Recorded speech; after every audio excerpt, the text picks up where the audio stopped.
Jika kita mendengar kata role model atau keteladanan atau kata dasarnya teladan, ini tidak melulu bicara dalam konteks kepemimpinan, di mana seorang pemimpin penting untuk bisa menunjukkan perilaku baiknya sehari-hari, untuk bisa menjadi teladan untuk anggota timnya, untuk siapapun yang mereka pimpin. Atau juga dalam kaitan parenting ya, di mana orang tua memang perlu memberikan contoh-contoh atau keteladanan yang baik untuk putra-putrinya. Namun, role modeling ini sendiri bisa kita gunakan untuk meningkatkan kemampuan public speaking kita. Bagaimana caranya? Yang pertama, bayangkan terlebih dahulu, ingat-ingat kembali, dari sekian banyak orang yang kita kenal, ya, baik itu public figure, baik itu pemuka agama, baik itu politisi, baik itu orang yang dalam keseharian dekat dengan kita, siapa sih mereka-mereka yang menurut kita secara pribadi memiliki kemampuan public speaking atau berbicara di depan umum yang cukup baik. Nah, setelah kita menyebutkan satu nama, tentukan terlebih dahulu apa sih faktor-faktor atau aspek-aspek yang membuat kita menilai bahwa si orang ini memiliki kemampuan public speaking yang baik. Atau pertanyaan lainnya adalah, kenapa sih kita mau mendengarkan dia itu berbicara? Atau bisa juga, hal apa nih yang membuat kita akhirnya mengidolakan orang tersebut? Lalu, silakan diuraikan apa yang menjadi keunikan, apa yang menjadi keunggulan dari tokoh tersebut sehingga kita mengidolakan mereka ya. Kalau dari saya, contohnya adalah saya mengidolakan sosok pemuka agama dari tanah air, almarhum Kiai Haji Zainuddin MZ. Nah, saya udah menemukan namanya ya. Apa nih yang menjadi kekuatan dari beliau, keunikan dari beliau yang membuat saya betul-betul mengagumi dari cara public speaking-nya. Beliau itu kalau berbicara, yang pertama susunan katanya begitu teratur, ya. Yang kedua, walaupun sambil membawakan sebuah humor, beliau itu ketika menyampaikan materi ceramah atau dakwahnya menggunakan kata-kata yang relatif. Itu sifatnya adalah memiliki rima atau pola yang sama, ya. Nah, setelah kita menguraikan apa sih yang menjadi keunikan, apa yang menjadi keunggulan, nah berikutnya adalah yuk kita refleksikan kepada diri kita. Mengapa kita perlu merefleksikan keunggulan, keunikan dalam public speaking dari tokoh yang kita idolakan terhadap diri kita? Yang pertama, berangkat dari pemahaman atau pemikiran bahwa ilustrasi terkait teko hanya akan mengeluarkan isi teko. Ini mungkin analogi atau perumpamaan yang cukup familiar ya. Nah, kenapa kita berangkat dari analogi seperti itu? Karena bisa jadi apa yang kita rumuskan, apa yang kita tuangkan, dan kita sebutkan sebagai keunikan seseorang, jangan-jangan sebetulnya kita memang sudah punya.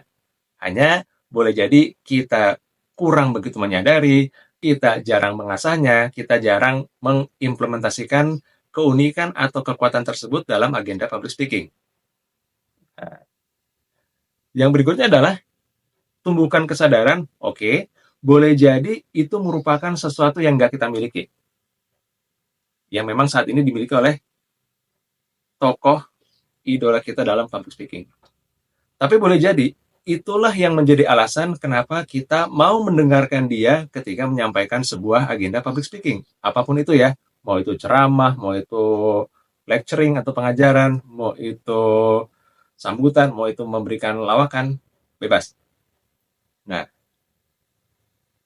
ketika kita sudah menjadi, oh bahwa saya sebagai audiens mau mendengarkan dia, selain daripada muatan isinya, karena misalkan yang tadi saya bilang ya, kalau saya mengambil tokoh idola saya itu almarhum Kiai Haji Zainuddin MZ, dari pilihan katanya yang tertata, dari susunan bahasanya yang begitu berima ya.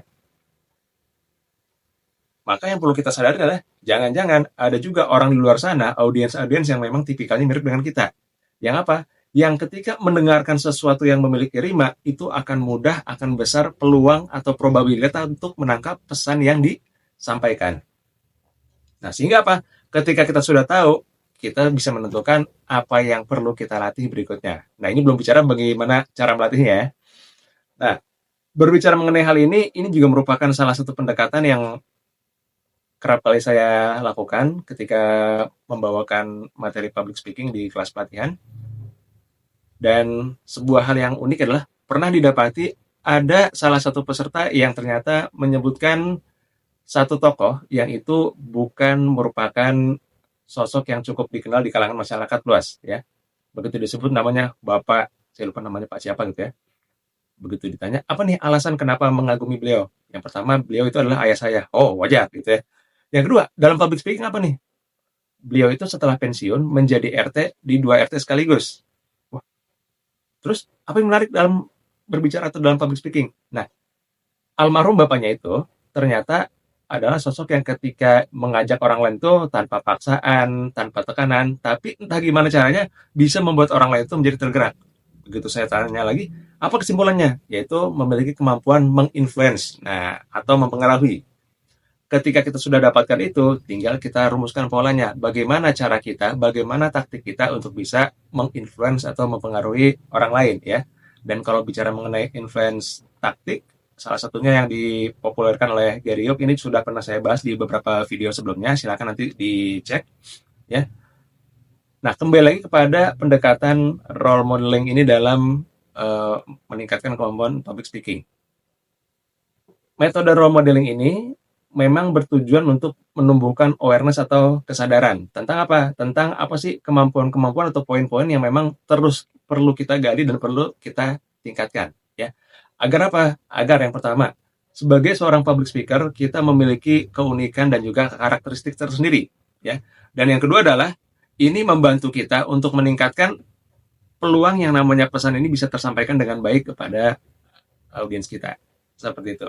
Nah, dan kalau kita bicara mengenai role model atau keteladanan, ini bukan hanya bagaimana kita mencari contoh teladan atau orang yang baik dalam public speaking, kemudian kita rumuskan apa kekuatannya, kemudian kita refleksikan, tapi role model atau keteladanan ini juga erat kaitannya dengan apa?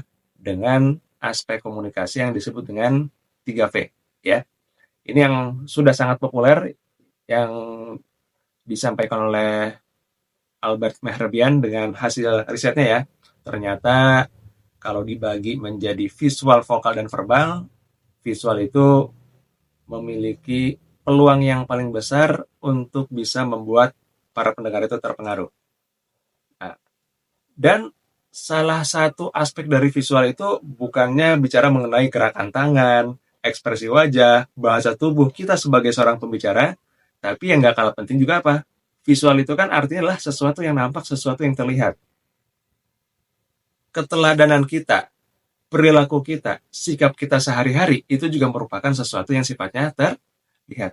Maka, akan besar peluang kita untuk mempengaruhi orang lain, manakala kita juga sudah menjalankannya dan terobservasi atau teramati oleh orang lain. Contoh, seorang pemimpin yang memang mengedepankan nilai-nilai tentang kreativitas, tentunya akan besar peluang menciptakan anggota timnya juga sama-sama kreatif kalau dia sendiri menunjukkan perilaku-perilaku kreatif. Ya. Seorang pemimpin yang menekankan tentang pentingnya kedisiplinan akan besar peluang diikuti oleh anggota timnya manakala dia sendiri sudah memperlihatkan kedisiplinannya. Ya. Maka bicara mengenai keteladanan atau role model ini juga bisa berkaitan erat juga dengan yang namanya unsur dalam komunikasi, yaitu dalam hal yang namanya visual. Dan visual sendiri tidak terbatas tentang yang namanya ekspresi bahasa tubuh, gerakan tangan, dan segala macamnya. Nah, dan yang berikutnya adalah kenapa sih yang namanya metode role modeling maksud saya ya, ini saya pengen belibet sendiri ngomong ini, atau keteladanan itu sesuatu yang bisa kita gunakan atau kita upayakan untuk membantu mengasah atau meningkatkan kemampuan public speaking kita. Nah, tadi di awal saya tanyakan gini ya, siapa sih tokoh idola kita dalam public speaking atau public speaker yang menjadi panutan kita?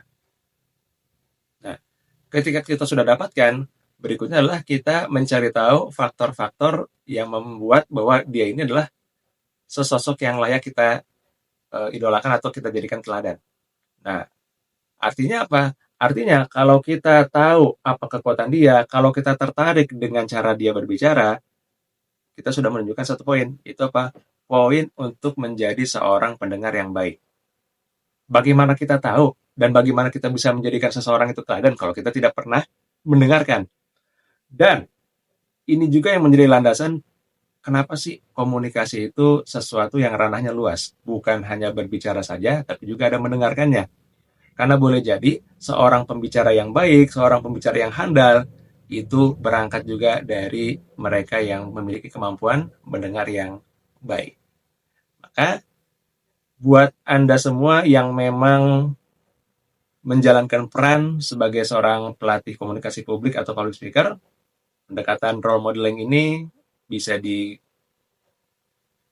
sebuah rekomendasi untuk membantu peserta kita terus mengasah kemampuan public speaking. Terima kasih dan sukses selalu untuk Anda semuanya.